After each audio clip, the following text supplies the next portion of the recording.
So here we are again, ready for the next instalment of our exciting adventure into Greek. And finally, after a lot of preliminaries and talking about what we will be looking at, we're going to start on the real business of the grammar. We're going to look at the verb, the simple present verb.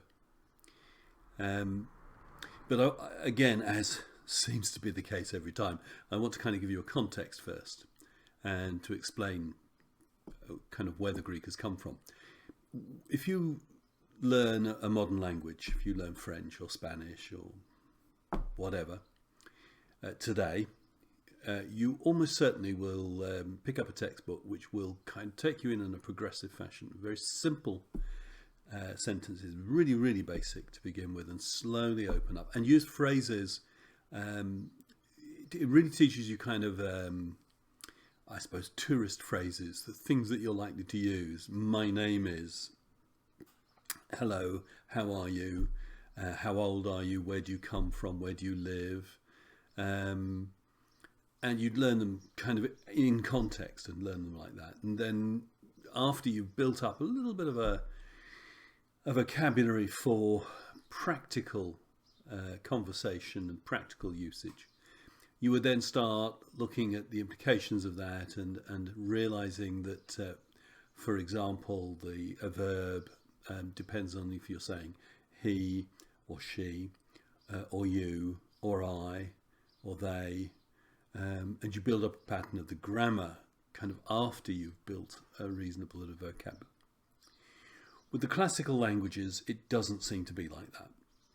And my guess, and it is only a guess, but my guess is that that's the inheritance that we have from its classical origins and from the fact that very often people learn Latin very early in their educational stage.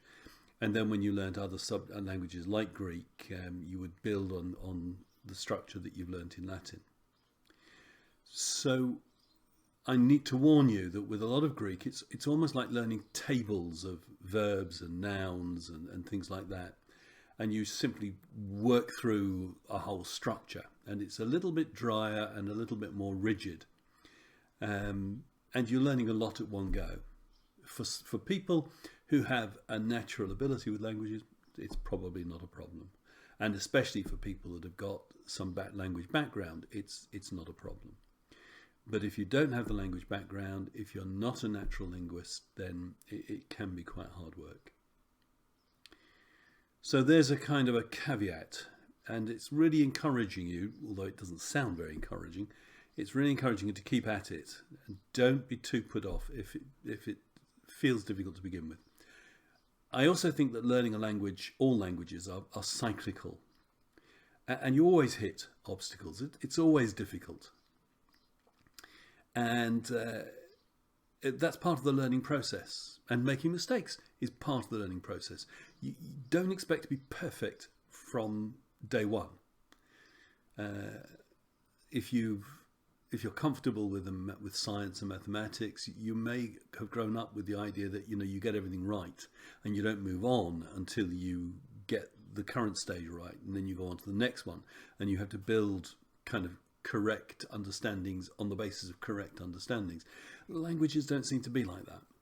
Languages build an intuition, and languages you kind of push through a lot of barriers, and you even move on with perhaps an imperfect understanding of what you've already learned, but you revisit. And you revisit, and you constantly revisit. And as you are moving further ahead, things from the past, things that you've learnt earlier will kind of come back. They'll even bite you in the bum a bit sometimes. But you learn from that. So it's a much more untidy way of learning. But it's almost inevitable that you learn that way. So once again, don't be put off by what you don't understand. It's also true, and I guess this is true of any subject, the more you know you don't know. So that's enough of an introduction. Let's now take a look at our first verb. So we're really looking at chapter 2 of Duff's book. Apologies if I keep kind of looking that way, but I've actually got a copy of the book available and I keep referring to it as well. And rather optimistically, he's called that chapter Basic Sentences. Well, very basic, but it's a starting point. And we're going to look at the present tense of the verb luo to begin with.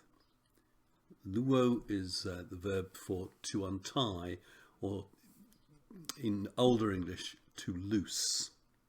He begins by giving you a kind of a little greyed out area, gives you a couple of little passages from the Bible and talks about it very briefly. Now, again, don't worry if that's a little bit awkward, a little bit worries you a little bit. He's kind of looking ahead, so you'll understand it by the end of the chapter if you don't understand it at the beginning. It's giving you a context, and it's trying to show you that where you're going. But the real point of this is the verb. As I said, the verb is luo. Now, in Greek, we tend to use the first person singular of the present tense to tell us the structure, the nature of the verb itself. That's what we refer to the verb by. So luo is I untie. Now a verb in any language is quite complex. It's true in English. You've got lots of tenses. I untie, I untied, I was untying, I will untie, I'm going to untie, and then to untie, untying. So we'll get there. We'll get there. But this is just the simple present tense. Really, the present tense in Greek is actually more continuous. So I am untying is an alternative way of translating that verb. But we'll stick with the simple because that's what Duff is doing. And the whole point is just to learn the verb. Now, when you learn English, a lot of the verbs look the same. Doesn't matter whether it's I untie, you untie, they untie. They're all untie. It doesn't like that in Greek. It's a little more complicated. And this is the structure of the verb. But notice that I haven't put an I or a you or a he or a she in front of the verb. You've just got the simple verb luo, or you untie, lues, lue, luomen, luete, luusin. And this is because the ending of each of those parts tells you which person we're talking about, whether it's singular or plural, whether it's I, you, he, or we, you, they, or she. So Greek has two things that are important. The first is you don't need the I, you, he, she, we, and so on. They're the personal pronouns. You don't need them because you can tell them by the ending of the verb. It's the other way round to us, but you can tell them by the ending of the verb. Now, Greek does have words for those words, but they're often used when you're emphasizing.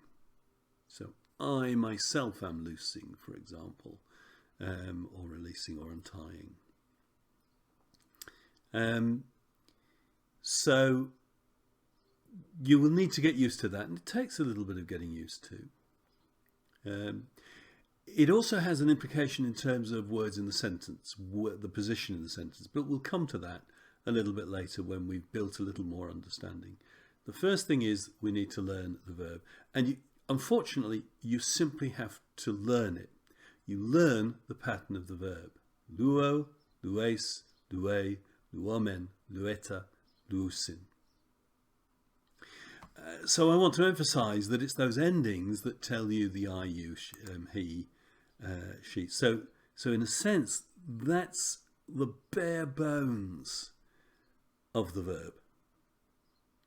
That's also important because obviously it's not just true of luo. The reason we learn luo is to get the pattern of the verb, the paradigm of the verb.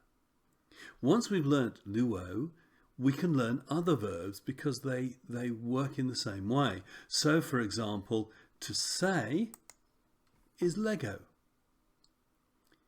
And so you've got exactly the same pattern. I say, you say, he says, we say, you say, they say. Lego, leges, lege, legomen, legete, legusin. Don't take my pronunciation too seriously. There are a lot of variations in the way it's pronounced. But I want to emphasize that. So you really learn it's the endings we're actually interested in. We are interested in the verb as well.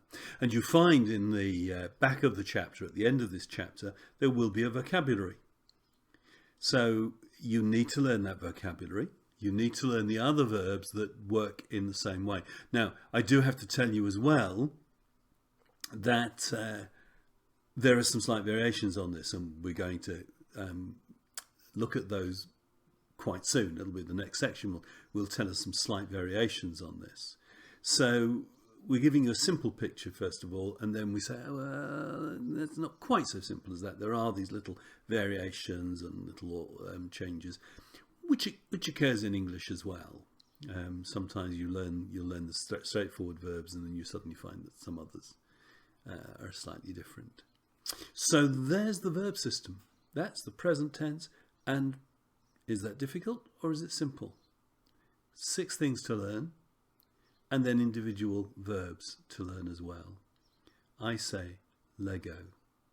You say leges. He says lege. She says lege. We say legomen. You say legete. Legete. They say legusin.